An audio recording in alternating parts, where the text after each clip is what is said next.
Olá, pessoinhas, tudo bem com vocês? Sejam bem-vindos a mais uma aula de ciências. Hoje a gente vai conversar sobre processos reprodutivos. Vamos lá, então? Antes da gente começar a falar sobre processos reprodutivos, e eu acho que isso é um bordão, em todas as aulas eu falo, antes da gente começar a falar, vamos para o nosso questionamento inicial. Qual a diferença entre essas duas imagens? Aí você vai falar, poxa, é óbvio, tem um carinha e uma lâmpada. São coisas diferentes.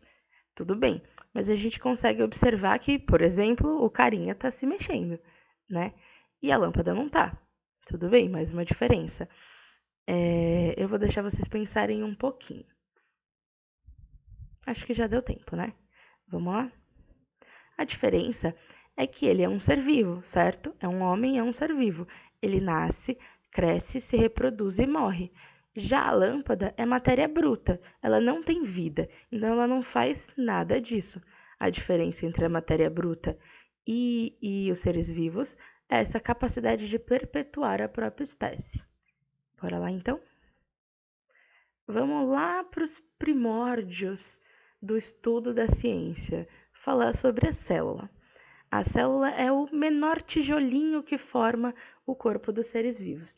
Então, considerando aí o corpo de um determinado ser vivo uma casa, as células seriam cada um dos tijolinhos que formam essa casa. É o elemento fundamental, ou seja, essencial, sem ela não existe, e funcional que forma o organismo dos seres vivos. Todos eles são formados por células, e ela é tão pequenininha, que só pode ser vista ao microscópio, com exceção da gema. A gema do ovo é uma célula, uma única célula, e ela é macroscópica, ou seja, dá para a gente ver a olho nu. Seguimos então. Aqui alguns exemplos de célula, por exemplo, a vegetal, a animal e a bacteriana. A gente consegue perceber muitas diferenças visíveis entre essas três células, mas eu quero chamar atenção para um item, que é a presença ou não do núcleo. O núcleo é esse círculo grandão que a gente consegue ver na célula animal e na célula vegetal, e dentro desse núcleo está o material genético, o DNA. Então, ele fica protegido e guardado dentro do núcleo. Já as bactérias, elas não têm a presença desse núcleo. O material genético delas é esse aqui, vermelhinho, né, nesse nosso exemplo, e ele fica todo disperso no citoplasma, todo disperso dentro da célula. Então, ele não está protegido. E essa é uma característica muito importante. Seguimos então. Os seres unicelulares são aqueles cujo corpo está inteirinho dentro de uma única célula. Aqui a gente tem um exemplo de um protozoário. Então, todas as estruturas que formam esse corpo estão dentro dessa única célula, tá? E eles só podem ser vistos com o auxílio de um microscópio. Exemplos: as bactérias, os protozoários, cianobactérias e alguns fungos. Já os seres pluricelulares, como o nome já diz, vários, celulares, células, são seres constituídos por mais de uma célula. Eles são seres de maior complexidade, né? E têm a capacidade de se organizar formando tecidos. Por exemplo, um exemplo de tecido, a nossa pele. Ela é a união de várias células do tecido epitelial, né? A maioria dos seres pluricelulares pode ser vista a olho nu, afinal eles são maiores.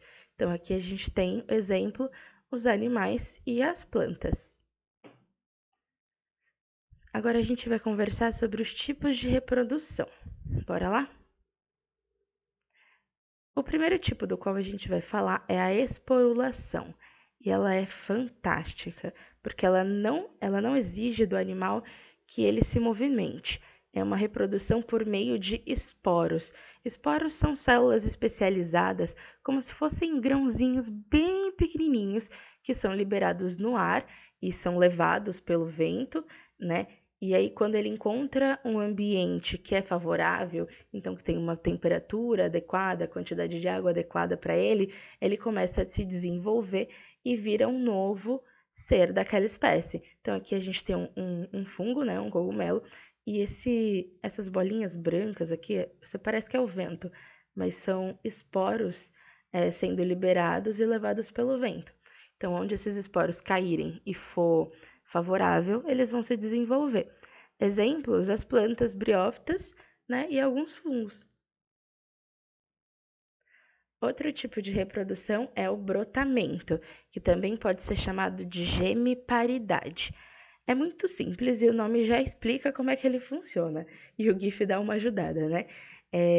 O indivíduo mãe, digamos assim, desenvolve um broto em seu corpo, esse broto se separa, se fixa em outro lugar e assume uma vida independente, né? Por exemplo, as hidras, as samambaias e alguns fungos também fazem brotamento. Eu não consigo expressar o quanto esse slide em específico me incomoda, porque eu tenho fobia de planárias. Mas vamos lá. A fragmentação, como o nome já diz, é muito simples. O indivíduo se fragmenta, ou seja, um pedaço desse indivíduo se separa do corpo e ele se torna um outro indivíduo. Então, cada pedacinho dessa planária bizarra que está nesse GIF vai se tornar uma nova planária, tá? Seguimos, graças a Deus. Estou mais calma agora. O processo de bipartição ou fissão ou divisão binária, né, são sinônimos, é quando o indivíduo começa a aumentar o seu tamanho. Então, vamos pensar numa bactéria. Essa bactéria, enfim, esse ser unicelular, começa a aumentar o seu tamanho, a célula vai crescendo e ela vai duplicando todo o material genético lá dentro. Então, ao invés de ter um DNA, vão ter 2 DNAs. Ao invés de ter um ribossomo, ele faz 2 ribossomos. Então, ele duplica tudo que está dentro da célula. Todas as organelas são duplicadas. E aí chega um momento que ela está tão grande que a membrana dela forma um septo, né? Se fecha, separando uma célula da outra. E a gente chama de bipartição porque uma célula dá origem a 2, né? E é um tipo de reprodução que é característico das bactérias, né? E esse exemplo aqui no GIF são bactérias, e é muito rápido. A bipartição acontece de maneira muito rápida, né? Isso explica porque algumas pessoas acabam se contaminando com uma determinada bactéria e em poucos dias acabam falecendo ou tendo, enfim, uma infecção generalizada. É muito rápido mesmo. Então, de exemplo, a gente tem bactérias, alguns protozoários e fungos. Aqui, só para a gente entender melhor como funciona a bipartição, é um tipo de reprodução das bactérias que a gente chama de assexuada, porque ela não depende de outra bactéria, né? Então, o material genético dela vai se duplicando até o momento que rola esse septo aqui com a membrana e elas se separam, dando origem a 2 outras bactérias. Outro tipo de reprodução das bactérias é a conjugação. A conjugação é considerada um tipo de reprodução sexuada, porque tem troca de material genético. Então, vamos supor que você é uma bactéria que está infeccionando uma senhorinha. Essa senhorinha está tomando um remédio, né, para poder matar você, que é a bactéria, e aí você desenvolve um mecanismo para ser resistente a esse medicamento. E aí você tá de boa, porque ela tá tomando medicamento e não tá fazendo nenhum efeito em você. Aí você pensa, pô, os meus colegas bactérios estão morrendo, né? O que eu posso fazer para ajudá-los? Eu vou ensinar para eles a defesa que eu criei. Eu vou ensinar para eles a resistência que eu criei no meu corpo. Então eu vou lá até essa outra bactéria, que é minha colega, passo para ela as minhas informações genéticas que carregam essa resistência e ela se torna resistente também. Então, aqui nessa imagem, acho que dá para ficar bem claro. Aqui a gente tem a primeira bactéria, que é a doadora, né? Ela possui esse material diferenciado aqui, que pode ser uma resistência, uma mutação, algum tipo de adaptação, né, positiva, e ela vai passar por meio desse canudinho, que a gente chama de pile, aqui tá em inglês, em espanhol, aliás, esse canudinho aqui, elas se conectam através dessa pile e ocorre a passagem do material, literalmente uma transferência, tá? E aí, a gente tinha uma bactéria doadora e uma receptora, as duas passam a poder ser doadoras, né? Então, as duas conseguem passar esse DNA modificado para outras bactérias. Bom, dimorfismo sexual. O dimorfismo é quando um macho e uma fêmea de uma mesma espécie são muito diferentes externamente, né? Ou seja, você consegue ver, olhando para um macho e para uma fêmea, você consegue identificá-los, né? E geralmente o macho é maior e mais exuberante, mais brilhoso, colorido, né? Isso facilita a corte, que é o processo de conquista da fêmea, de você conseguir, de você não, do animal conseguir ser escolhido pela fêmea para poder propagar a espécie.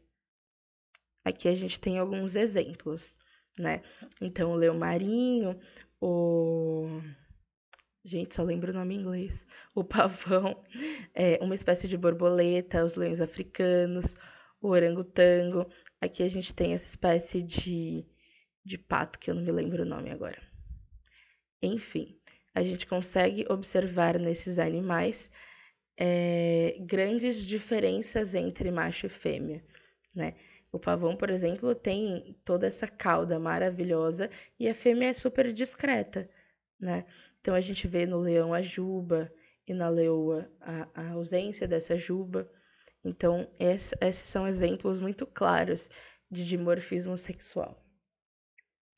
Bom, chegamos ao final dessa aula e, se você entendeu tudinho que eu expliquei, você deve saber responder essas perguntas. Vamos lá, então. Qual a diferença entre os seres uni e pluricelulares? Quais são os tipos de reprodução existentes? Qual a diferença entre a bipartição e a conjugação? O que a reprodução sexuada tem a ver com a variabilidade genética e a seleção natural? Você precisa pensar um pouquinho para responder essa. E o que é o dimorfismo sexual? Bom, espero que vocês tenham entendido. Qualquer dúvida, coloque nos comentários e até a próxima aula. Bons estudos!